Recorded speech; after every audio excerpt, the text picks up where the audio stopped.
आओ हमारे देश। भगवान करे कि आपके जैसी बड़ी बहन दुनिया में किसी को ना मिले, किसी को ना मिले। ना मैं ताइसा की बातों में आकर तुम्हें मंदिर ले जाता, ना रसाल हमारे पीछे आती और ना वो हादसा होता।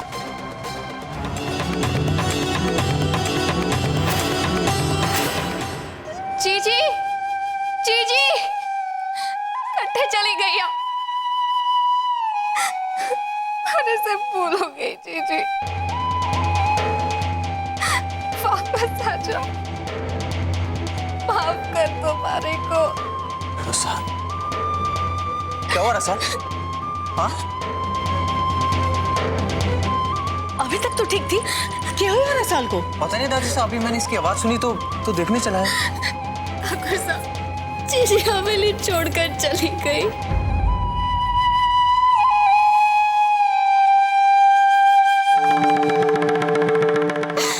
कट्टे चली गई है वो, किस हाल में होंगी, कैसे ढूंढूं मैं उनको। अरे देवी समार जीजी, जिन्होंने मारे वास्ते अपनी खुशियां तज दी और मैंने उन पर ही लाछड़ लगा दी हो। रसाल, रसाल संभाल अपने आप को, शांत हो जा। मैंने बता के हुए हो? हाँ, तुम यहाँ बैठ के बात करो। हाँ भी नहीं, बैठ जा तू। आ जाओ।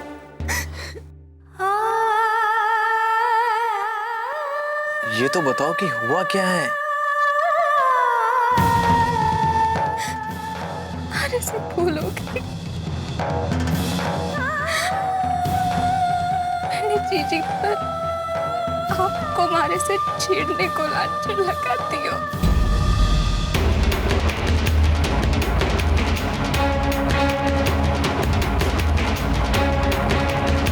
जब सवेरे मैंने आपको जीजी पर गुस्सा करते सुनो तो हमारे को समझ आया कि हमारे से भूल हो गई है। मैं अपनी नजर में गिर गई हूँ ठाकुर साहब, और जीजी को इतना घड़ो सदमो पहुंचो कि वो हमारे को माफी मांगने को मौका दिए बिना हवेली से चली गई। अगर जीजी को कुछ हो गया ना तो मैं अपने आप को कभी माफ ना कर पाऊंगी। रसाल, रुक्मी को कुछ न होवेगा, तू शांत हो जा। और मारे को ये पता कि तूने रुक्मी के बारे में ऐसा कैसे सोच लियो? तू तो अपनी बड़ी बहन को बाकी सबसे ज्यादा जाने हैं, तो थारे मन ने ये बात कैसे मान ली कि जो थारे सुख के वास्ते इतनो बड़ो बलिदान दे सके है, वो थारे से थारा बीन कैसे छीन सके हैं? कि थारे को अपने बीन पर भी विश्वास ना है? पता बिंदनी, तूने ऐसे कैसे सोच लियो? पता मने?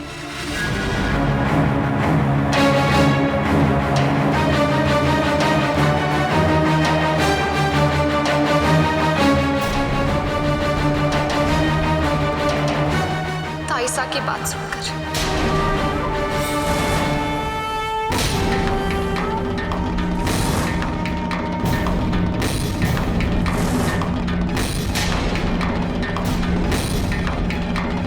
ये तू क्या कह रही है बिन रे? हाँ, ताइसा बात बात पर मारे को उकसाती रही। रुक्मी जीजी और ठाकुर साहब के बीच हुई हर बात को तूल देकर हमारे कांचे पर इस तरह लाती रही कि ऐसा सोचने पर मजबूर हो गई। और उस दिन भी ताइसा ने ठाकुर साहब से वचन ली कि ठाकुर साहब रुक्मी जीजी को मंदिर ले जाएंगे, और फिर हमारे से इस तरह मिर्च मसाला लगा के कहो कि हमारे मन में भी शक पैदा हो गया।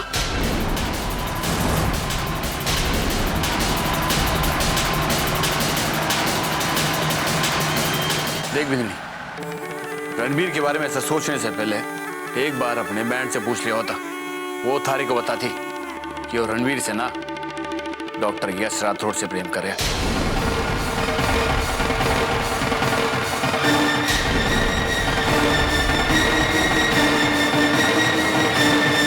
ये थारे को मारे पे विश्वास ना है ना, तो एक बार रणवीर से पूछ ले, वही थारे को बताएगा कि अस्पताल में यश और रुक्मी के बीच में क्या चल रही हो। तो दीप, थारे को होश है कि तू क्या कह रही हो है? जीजो साहब, दीप ठीक कह रहे हो। जब मैं मदन सिंह जी ने अस्पताल में मिलने गए थे तो वहां मैं यश राठौड़ और रुक्मी को एक दूसरे को हाथ में हाथ। सुमेर सा, रणवीर, तू भी तो अस्पताल गयो तो थारे को ये सब खबर ना थी? तो ऐसा यश ने रुक्मी के सामने शादी का प्रस्ताव रखा था और रुक्मी की मासा ने रजामंदी भी दी थी, और मुझे भी लगा कि अगर रुक्मी का घर बस जाए तो। ये तो क्या कह रहे हो रणवीर? तू अच्छी तरह जाने है कि थारे जिंदगी की डोर रुक्मी की माथे के सिंदूर के साथ बंधी है, फिर भी तू रुक्मी को किसी और के साथ घर बसाने की सोचो तो? मैं सोच सकता हूँ दादी साहब, सिर्फ इसलिए कि रुक्मी की मांग के सिंदूर के साथ मेरे जीवन की डोर बंधी हुई है। मैं पल पल मर तो नहीं सकता ना। हर मोड़ पर उसने मुझे धोखा दिया है, दुख दिया है। हाँ ठाकुर साहब, अरे जीजी ने हर बोर्ड पर सिर्फ आपके सुख की, आपकी खुशी की कामना की, पर आपने हमेशा उनको गलत समझा। रसाल ठीक कह रही है रणवीर। तो क्या मैं गलत कह रहा हूँ दादी साहब? और अगर मैं गलत कह भी रहा हूं तो गलत ही सही। मैं सिर्फ इतना जानता हूं कि रसाल मेरी पत्नी है और मैं सिर्फ उससे प्यार करता हूं। रुक्मी के लिए ना तो मेरे दिल में जगह है, ना इस घर में, और ना मेरी जिंदगी में। अगर रुक्मी इस हवेली से खुद बाहर नहीं जाती ना तो मैं उसे धक्के मार के बाहर निकाल देता।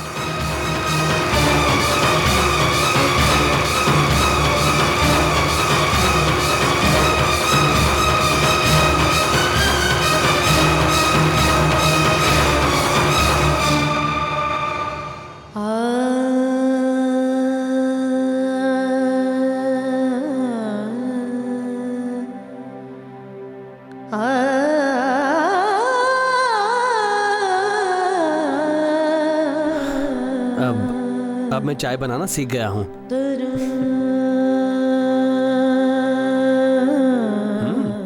नॉट बैड, पीकर देखो।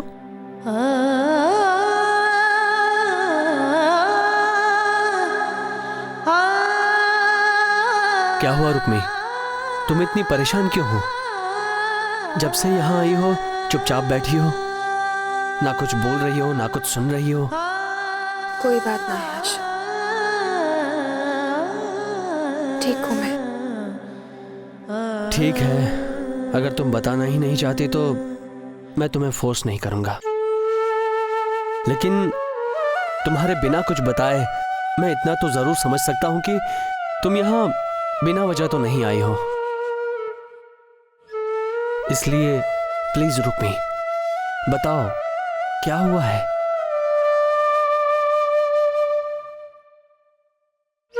क्या तुम्हारे घर वाले जानते हैं कि तुम यहां आई हो? मैं उस घर की नौकरानी हूँ आश। हमारा उस घर में होना ना होना किसी के लिए कोई मायने ना रखे। हमारे मरने या जीने से किसी को कोई फर्क ना पड़ेगा। ठीक है रुक्मी, अब मैं तुमसे कोई सवाल नहीं पूछूंगा, लेकिन जब भी तुम्हारा बात करने का मन करे तो मुझे बता देना, ठीक है?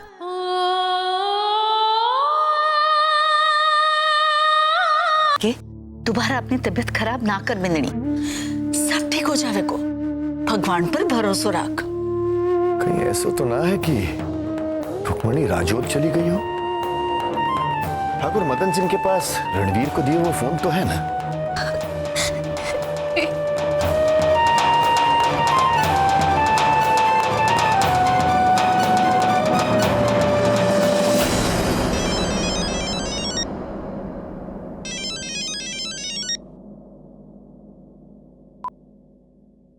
हेलो।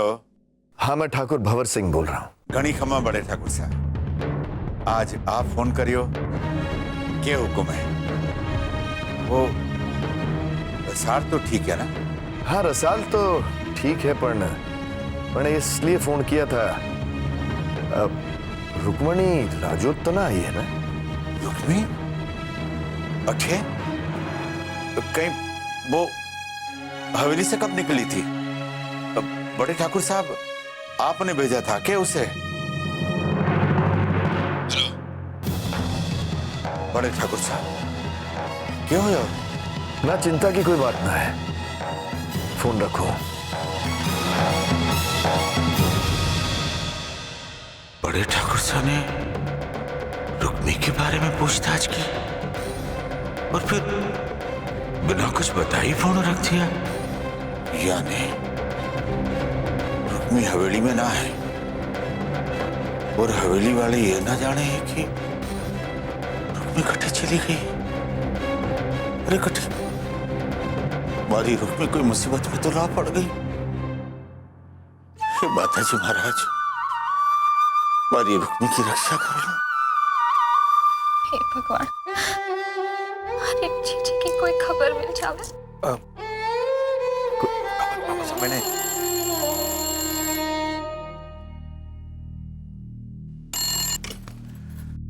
हेलो। नमस्ते ठाकुर साहब, मैं डॉक्टर यश बोल रहा हूँ। हाँ डॉक्टर साहब, कहिए। ठाकुर साहब, रुक्मी यहाँ आई है मेरे घर। के रुक्मणी आपरे घर?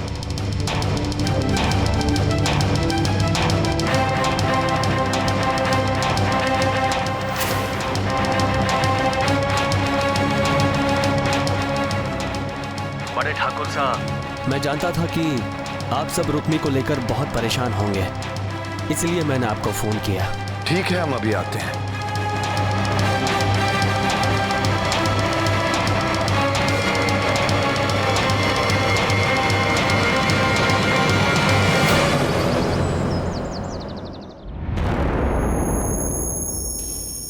ये तो पासा ही उल्टो पड़ गयो चीची। रसाल को अब आप पे कभी विश्वास नहीं होगा और बड़े ठाकुर साहब के मन में आपके लिए थोड़ा बहुत विश्वास है वो भी टूट जाएगा। यो तो दीप ने बात संभाल ली और रणवीर के मुंह से उगलवा लियो कि डॉक्टर यश राठौड़ ने रुक्मी को ब्याह का प्रस्ताव रखा था, इसीलिए मामलो बट्ठे ठंडो पड़ गयो। अब ये सोचना जरूरी नहीं है कि मामला किस वजह से ठंडा पड़ गया। अब ये सोचना जरूरी है कि इस मामले को दोबारा किस तरह गर्म करें। पापा सब तो रुक्मी को रिवाने वास्ते गए, अब तो और बड़ी देवी बन जाएगी। घर में सभी को उससे हमदर्दी होगी, खास करके दादी सा और रसाल को। मुझे रसाल ने रणवीर के कान भर दिए तो ना, मैं ऐसा कभी ना होने दूंगी, चाहे इसके लिए हमारे को कुछ भी करना पड़े। मैं रणबीर को रसाल की बात मानने ही ना दूंगी। नहीं जीजी, इतना आसान नहीं है। अब रणवीर भी आपकी बातों पर भरोसा नहीं रखेगा और मैंने तो वो शकुनी मामा समझे है। रणदीप, रणबीर अभी भी अपने बड़े भाई सा से लगाव रखे है और तू उसको ये विश्वास दिला दे कि तू उसका बड़ा भाई होने के नाते उसका भला चाहे। हाँ भांजे, रणवीर के मन में रुक्मी के लिए ऐसा जहर भर दे कि रणवीर को विश्वास हो जाए कि रुक्मी इस हवेली के लिए अभिशाप है। चिंता मत करो मामा साहब, अब दीप सिंह राम बन जाएगा तो रणवीर को तो लक्ष्मण बनना ही पड़ेगा। अब वो दिन दूर ना है मामा साहब, जब रसाल को यह फैसला लेना होगा कि उसकी जिंदगी में कौन ज्यादा अहम है, बींद या बहन।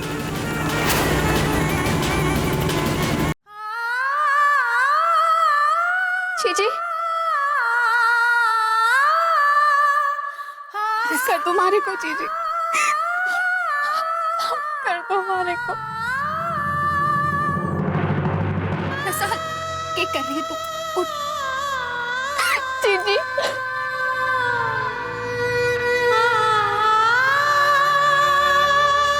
मैं ये कैसे भूल गई अपने मारे वास्ते इतनो बड़ो बलिदान दियो, सिर्फ मारी खुशी वास्ते, फिर भी मैंने आपके ऊपर इतनो ऊंचो लांछन लगा दियो। आपकी आंखों में दिखाई देने वाला दुख भी मारी जबान को ना रोक सकियो जीजी। मैं आपके पैर कहलाने के लायक ना हूँ। आप मारो मारे को, आप नाराज हो मुझ पे। जीजी आप मारो मारे को। क्या कर रही है तू? क्या कर रही है?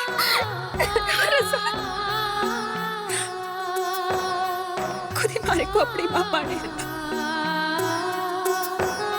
खुद ही समझे कि मैं थारे से नाराज रह सकूं।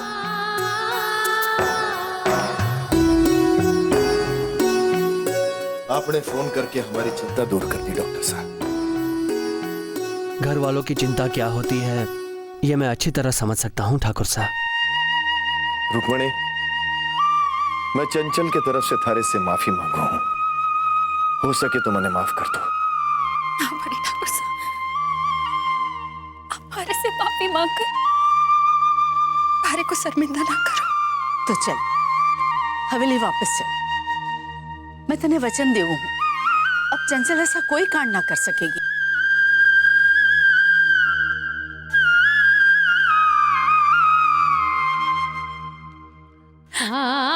मैंने माफ कर दिया साहब।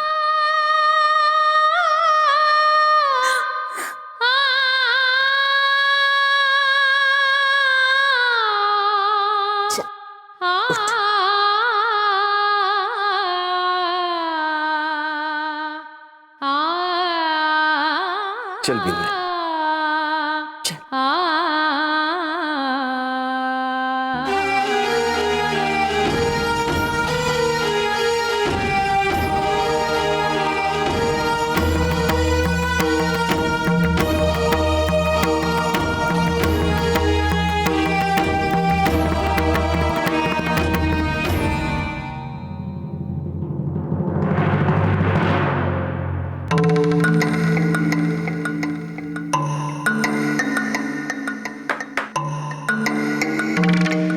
सॉरी, मैं वो थारे को कुछ बताने की जरूरत ना है छोटे। मारे को पता है कि थारे मन में कैसा तूफान चले।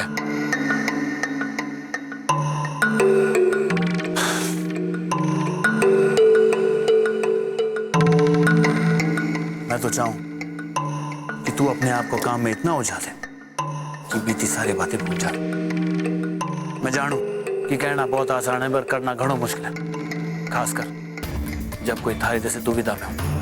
अब यही देख, रुक्मी तो इस हवेली से चली गई, पर फिर भी थारी परेशानी खत्म ना हो गई, क्योंकि थारी बीधनी चाहे कि उसकी बहन वापस हवेली में आ जाए।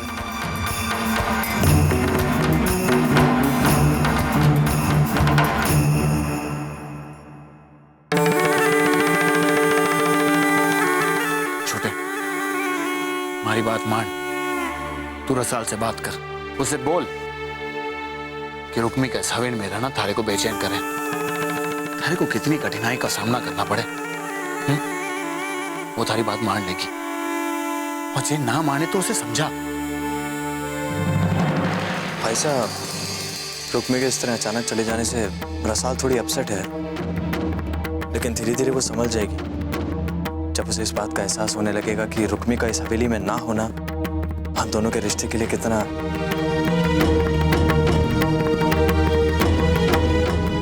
क्या हुआ भाई साहब, इस तरह हंस क्यों रहे?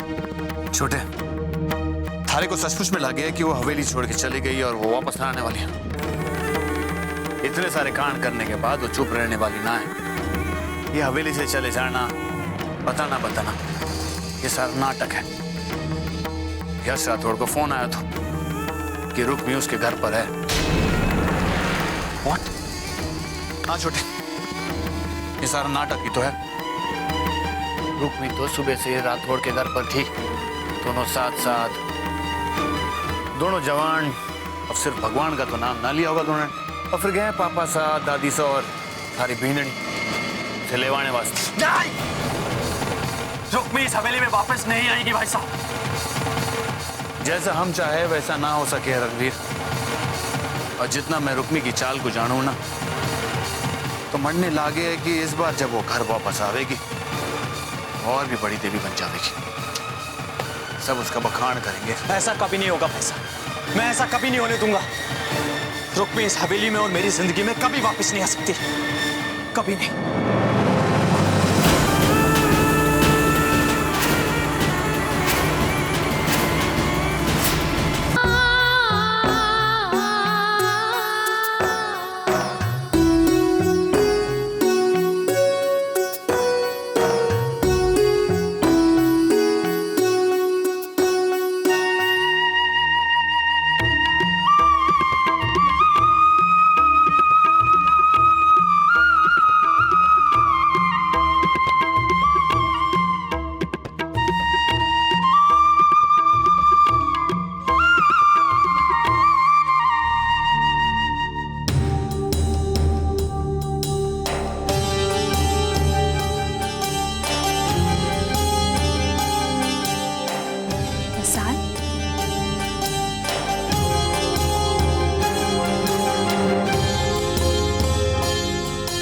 जी दोबारा ये हवेली छोड़कर कभी ना जाना।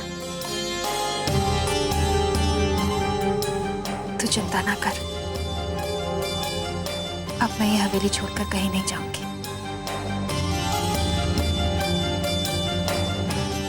आपके जैसे क्यों ना हो जीजी। आज भी मैंने अपने ही स्वार्थ के लिए आपसे इस हवेली में हमेशा के लिए रहने को वचन ले लिया, ये जानते हुए भी कि इस हवेली में आपको क्या दुर्गति हो रही है। तू अपने आप को काहे कोस रही है? मैंने कहा ना, इसमें थारी कोई गलती ना है और मैं थारे से कोई शिकायत ना है, मैंने किसी से भी कोई शिकायत ना है। आपकी यही बात तो हमारे को अपने आप से नजर ना मिलाने देवेंगी जीजी। इतना सब कुछ होने के बावजूद भी आपने हमारे को माफ कर दिया, पर मैं अपने आप को कैसे माफ करूं? आपके ऊपर इतना ओछो लांछन लगाकर अकेली हो गई है क्या? तूने क्या क्यों है? सारा दोष तुम्हारे भाग को है। ना हमारे भाग में ये जला हुआ चेहरा होता और ना ही हमारी हालत ये होती। ये तो थारा बलिदान है जिसने सब लोगों को खुशी दी थी। माँ, बापू, ठाकुर साहब, जिन्हें हमारी वजह से दुख सहना पड़ा, और उन सब लोगों के दुखों को तूने अपने प्रेम से दूर कर दिया। प्रेम तो मैंने आपसे भी क्यों था, हमेशा ताइसा के बातों में आकर मैंने अपने प्रेम को, विश्वास को एक ही पल में भुला दी। तू अपने आप को कहीं इतना परेशान कर रही है रसाल? सब ठीक है रसाल, मैंने उस बात को बिल्कुल भी अपने मन से ना लगाया। तू चिंता ना कर, अब तो हम दोनों बहनों ने अपने बीच की सारी गलतफहमी दूर कर ली है। अब सब कुछ भुला दे। हमारा विश्वास कर रसाल, जब हमारे हाथ में होता ना तो मैं थारा सपना पूरा करने वास्ते अपनी कोख भी थारे को दे देती ताकि तुम मां बन पाए।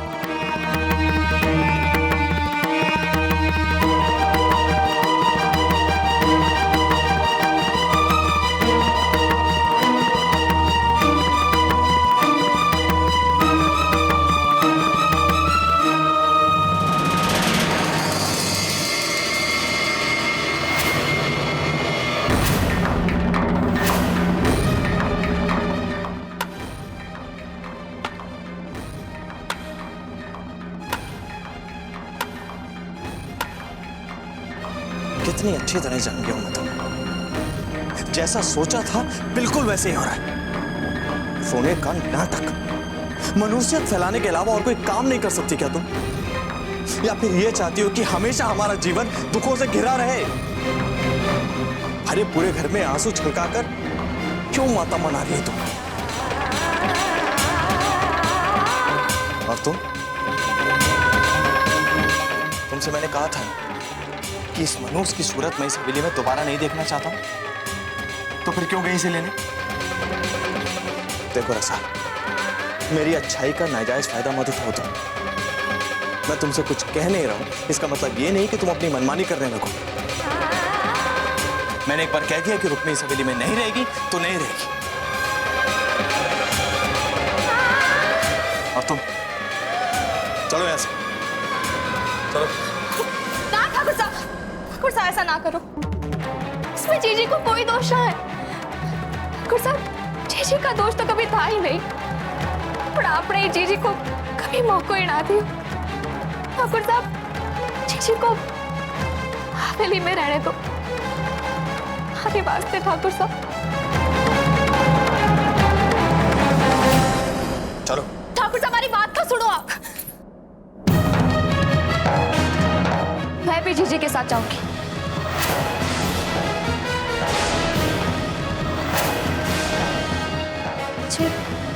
जीजी इस हवेली में ना रह सके तो हमारे को भी अट्ठे रहने को कोई हक ना है। अरे दिमाग खराब हो गया तुम्हारा? जानती भी हो क्या कह रही हो तुम? पागल हो गई हो क्या? अभी तक हुई तो ना, आपने मारी भूल की सजा जीजी को दी तो मारो मण मारे को कचोट तो रहे को। इतना बड़ो बोझ लेकर मैं ना जी पाऊंगी। मारे को अपनी बींदड़ी कहते हुए आपको गर्व महसूस हो गया ना ठाकुर साहब? ये ना बोलो कि आपको ये मौका हमारी जीजी ने दियो है। ठाकुर साहब, आज आप हमारे से प्रेम करने लगे हैं क्योंकि जीजी ने आपसे प्रेम करते हुए भी हमारे वास्ते आपको तज दियो। अपना अधिकार, अपनी खुशियां हमारी झोली में डाल दिए जीजी ने।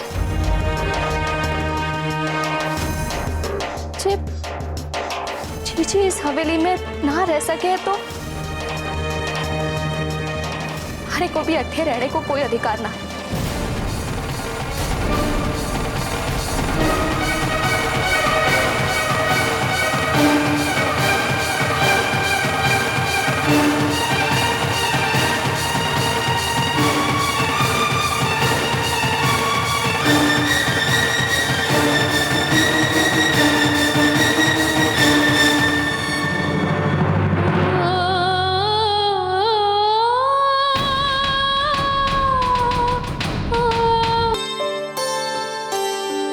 आपके वास्ते ठंडो दूध लाई हूं।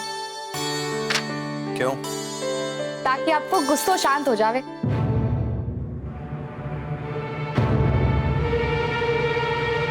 रसाल, अगर मेरे गुस्से की तुम्हें इतनी परवाह है तो मेरे मना करने के बावजूद तुम्हें रुक्मी को हवेली में वापस नहीं लाना चाहिए था।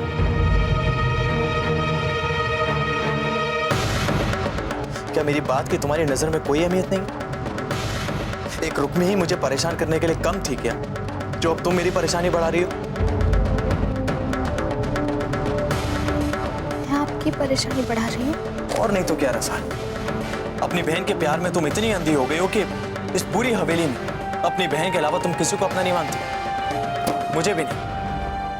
जबकि तुम अच्छी तरह जानती हो कि सारे फसाद की जड़ सिर्फ और सिर्फ तुम्हारी बहन है। इस झगड़े की भी जो अब हमारे बीच में हो रहा है। झगड़ा तो आपने शुरू किया। तुम मुझे समझने की कोशिश क्यों नहीं करती हो रसाल? तुम्हें मेरा गुस्सा दिखाई दे रहा है, ये दिखाई नहीं दे रहा कि तुम्हारी बहन की वजह से हमारी जिंदगी की सबसे बड़ी खुशी, हमारा बच्चा हमसे छिन गया है। क्या दोष था उसका? जब भी रुक्मी का वो मनुष्य चेहरा देखता हूं तुम्हारा मंदिर की सीढ़ियों से गिरना मुझे याद आ जाता है। अब फिर भी तुम चाहती हो कि मैं उसे यहां इस हवेली में रखूं, माफ कर दो, सिर्फ इसलिए क्योंकि वो तुम्हारी बहन है? नहीं रसाल, तुम अपनी बहन को माफ कर सकती हो, बीती सारी बातें तुम भुला सकती हो, मैं नहीं। मैं रुक्मी को कभी माफ नहीं करूंगा, मरते दम तक नहीं।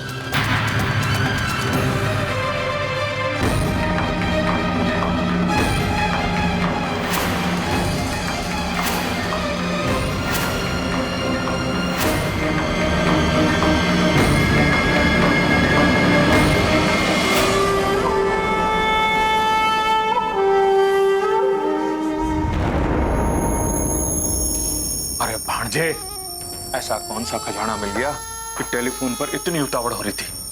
सारा काम छोड़कर भाग कर आना पड़ा मुझे। मामू साहब, सुनोगो तो आप भी जानोगो कि आपके बाकी सब कामों से ज्यादा ये बात कितनी जरूरी है।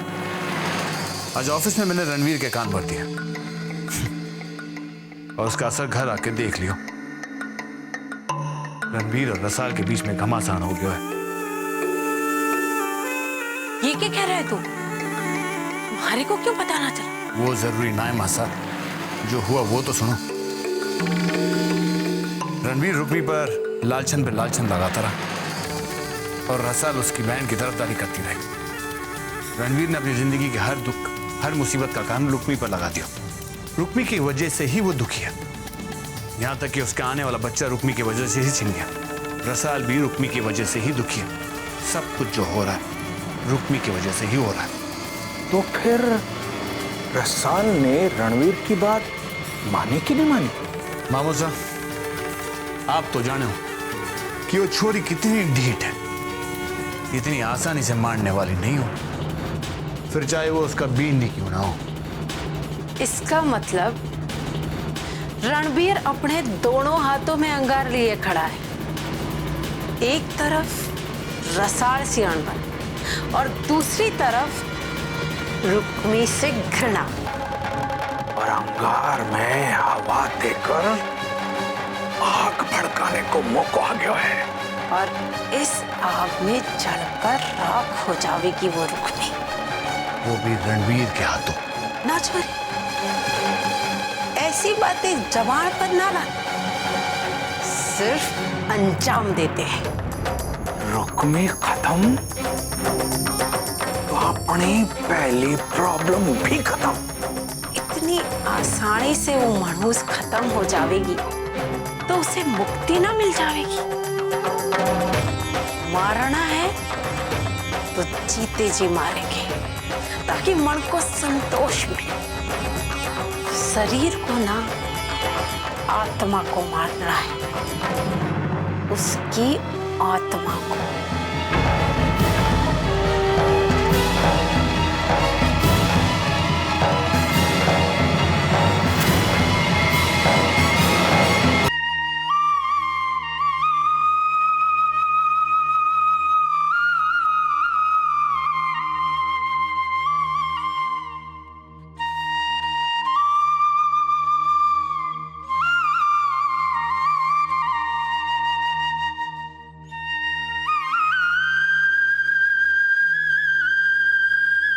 ठाकुर साहब,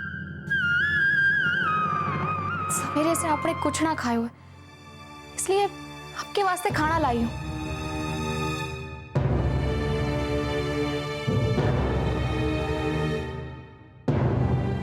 जब तक आप ना खावेंगे मैं भी ना खाऊंगी।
अंशु तू?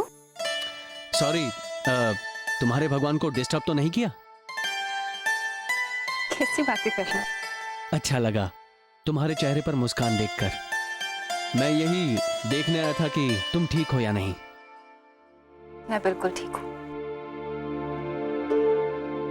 जिस तरह तूने मारी को कल। मैंने क्या किया? मैंने तो हवेली फोन करके तुम्हारे घर वालों को बता दिया, बस। तूने जो किया है ना आशु, वो सिर्फ एक अच्छा दोस्त ही कर सके है। और ये सिर्फ कल ही की बात ना है। जब जब मैंने थारी जरूरत पड़ी है, तूने मारे को सहारा दिया है। कल मैंने अपनी सारी परेशानी, सारे दुख थारे साथ बांटे। अपने साथ साथ थारी को भी परेशान किया, पर तूने हमारी हर बात सुनी। तू ना होता ना आशु, तुम्हारा दुख हमारे अंदर रहकर जहर बन जाता। थारी वजह से ही तो। बस बस बस, मैं उतना महान नहीं हूं जितना तुम मुझे बना रही हो। लगता है मुझे डॉक्टरी छोड़ के काउंसलिंग शुरू कर देनी चाहिए, नहीं? ठीक है, मैं चलता हूं। मेरे पेशेंट मेरा इंतजार कर रहे होंगे, लेकिन खैरियत जाने बिना मैं अस्पताल जा नहीं सकता, इसलिए यहां चला आया। मैं अब बिल्कुल ठीक हूँ, हमारी चिंता ना कर। बाय।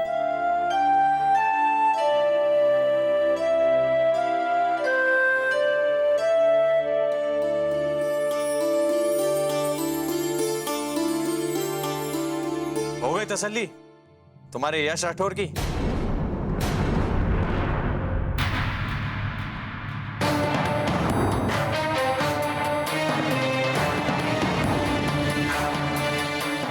इसलिए आया था मैं, तुमसे मिले बिना उसे रहा नहीं जाता ना। वैसे इसमें उस बेचारी की गलती भी क्या है? कल जो तुम दोनों के बीच में हुआ होगा, उसके बाद। ठाकुर साहब, ये कैसी बातें कर रहे हैं आप? क्यों, कुछ गलत कह दिया मैंने? किसे बेवकूफ बना रही हो तुम लोग? बिल्ली अगर आग मूंद के दूध पी रही हो तो इसका मतलब ये नहीं कि दुनिया उसे देख नहीं रही। क्या मैं जानता नहीं कि कल दिन भर यश और तुम्हारे बीच में क्या हुआ होगा? बोलो, झुठला सकती हो इस बात को? कल यहां से भागकर तुम उसी के पास गई थी, आज तुम्हें देखने के बहाने से वो यहां चला आया। अरे इतना ही शौक है अगर मिलने का एक दूसरे से, तो फिर साथ में क्यों नहीं रहते तुम? लोक लाज तो तुमने तजी दी है, खुलेआम यश से मिलती रहती हो, उसके साथ घर बसाकर इज्जत से क्यों नहीं रह लेती तुम? और वैसे भी अपनी मांग में मेरे नाम का सिंदूर लगाना तुम्हारे लिए सिर्फ एक बहाना है, जिसकी आड़ में तुम अपने यार के साथ गुलछर्रे उड़ा रही हो। Stop it!